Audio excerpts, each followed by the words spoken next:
Bonjour tout le monde, j'espère que vous allez bien aujourd'hui, en ce jour samedi.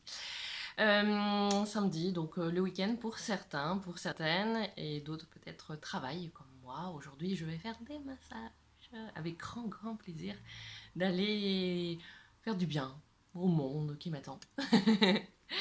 Alors aujourd'hui, le 24e jour, eh bien, on est à quelques jours de la fin, donc de la fin de cette première lune, de ce premier clan lunaire avec cette première gardienne, celle qui parle à ses proches. Il nous reste à peu près 4 jours, 4-5 jours, 4 jours exactement, puisque ça s'arrête au 28e jour. Et au 28e jour, on passe au second cycle, donc voilà, avec la deuxième période de cette année. Le deuxième mois de cette année, même si voilà, on n'est pas à la toute fin, c'est qu'on en fait, on passe du premier clan au deuxième clan, du premier cycle au deuxième cycle, et ainsi de suite, par les nouvelles lunes en fait. C'est les nouvelles lunes qui vont nous faire partir sur l'autre cycle lunaire. Donc on est bientôt prête et prêt à accueillir cette nouvelle gardienne qui va nous accompagner. Mais en attendant, on va encore profiter de cette gardienne, celle qui parle à ses proches. Alors je ne sais pas comment vous vous sentez. Est-ce que vous avez regardé les dernières vidéos? Et si ce n'est pas le cas, je vous invite à regarder les dernières vidéos.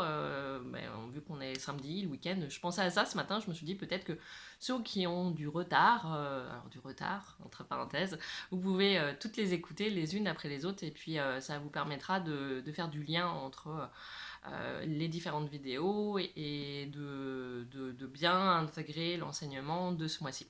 Parce que les enseignements jour par jour, les uns après les autres, eh bien ça fait un enseignement super complet. Voilà. Après, bien sûr, l'enseignement mensuel est un méga bonus, et ça, je le propose plus à la célébration. Donc moi, je suis plus dans la célébration et non dans la réception. La réception, c'est la nouvelle lune, donc je vais le faire avec vous, en fait, la réception de la nouvelle lune, donc dans quelques jours, et donc du nouvel enseignement lunaire. Et puis par contre, la célébration, elle se fait à titre plus privé, dans les cercles notamment. Et moi, le cercle que je propose, c'est le cercle des 13 lunes, les 13 gardiennes, les 13 lunes. Donc si vous êtes autour de Angers, Saint-Barthélemy d'Anjou, parce que c'est là où j'officie, eh bien, si vous voulez me rejoindre, c'est avec grand plaisir. Et si vous êtes bien trop loin, vous pouvez aussi recevoir l'enseignement à distance. Voilà. Voilà, donc sous forme d'audio, je propose les enseignements, et c'est vrai que c'est la même chose en fait. Alors après, bien sûr, il n'y a pas le cercle de parole, il n'y a pas ce cercle qui est recréé avec d'autres sœurs, mais quand même, voilà, voilà, pour les hommes notamment qui n'ont pas la possibilité d'aller dans un cercle de femmes, après il existe des cercles d'hommes hein, bien sûr, mais si vous n'en avez pas autour de chez vous, eh bien vous pouvez recevoir cet enseignement à distance, c'est vraiment un méga bonus. Et puis pareil pour les femmes qui sont trop loin ou qui sont occupées ou qui ne peuvent pas tout simplement recevoir cet enseignement et être là mensuellement à chaque pleine lune et à chaque célébration et à chaque donc cercle de lune, eh bien, je vous invite à recevoir à distance l'enseignement, et ça fait beaucoup de bien. Donc, un mensuel et puis un jour par jour.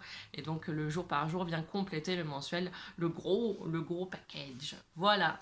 Allez, c'est parti pour le 24e jour. Je vous lis l'enseignement du jour.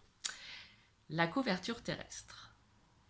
L'attribut de tout ce qui est vert et qui pousse s'adresse à nous de bien des façons. Le peuple des plantes et le peuple de ceux qui se tiennent dressés, les arbres, sont de bons modèles pour leurs proches humains. C'est grâce à l'enseignement de ce qui est vert et qui pousse que nous pouvons apprendre l'équilibre entre recevoir et donner, la générosité, l'interdépendance, ainsi qu'apprendre à nous tenir dans la grandeur. Ce royaume de la tribu des plantes s'appelle la couverture terrestre. Non seulement elle recouvre la terre, mais elle offre aussi des abris aux autres formes de vie. La couverture terrestre recycle l'air que nous respirons et l'eau que nous buvons. Sans elle, nous ne pourrions pas survivre. La plupart des soins naturels pour les maladies dont souffrent les hommes se trouvent dans les forêts de notre planète, dont les forêts tropicales. Il serait monstrueux d'en arriver à perdre nos vies humaines par les ravages de fléaux auxquels on ne peut pas remédier, car ce qui pourrait soigner ces maladies ne serait plus là. Ces forêts ayant été détruites pour en faire des baguettes jetables, au Brésil, 600 acres sont déboisés chaque jour pour ce seul usage. Notre relation aux plantes nous apporte de nombreuses clés pour la survie de notre planète. Est-ce que nous pouvons supporter de rester dans une telle ignorance ou de contribuer à un tel gâchis? Abattre un arbre sain, sans que l'être qui se tient dressé, là, vous en ait donné l'autorisation, c'est détruire un être vivant. Posez-vous la question sur la façon dont vous réagirez s'il s'agissait de votre propre enfant. Vous pouvez alors comprendre la douleur que ressent le royaume des plantes et l'horreur qui frappe au cœur de ceux qui peuvent entendre ces cris. Voilà pour cet enseignement du jour, pour la couverture terrestre. Alors je vous invite à bien méditer sur ce que je viens de lire et de faire au mieux avec ce que vous avez, ce que vous pouvez, pour préserver ce qui est là et qui nous entoure. Et puis en même temps, peut-être faire en sorte d'avoir des arbres, des plantes autour de vous et venir les célébrer. En tout cas, avoir une petite pensée pour ces plantes, ces arbres qui nous font du bien. Voilà. Je vous remercie, je vous souhaite une très très très belle journée et je vous dis à demain pour le nouvel enseignement. Bonne journée à vous. Prenez bien soin de vous.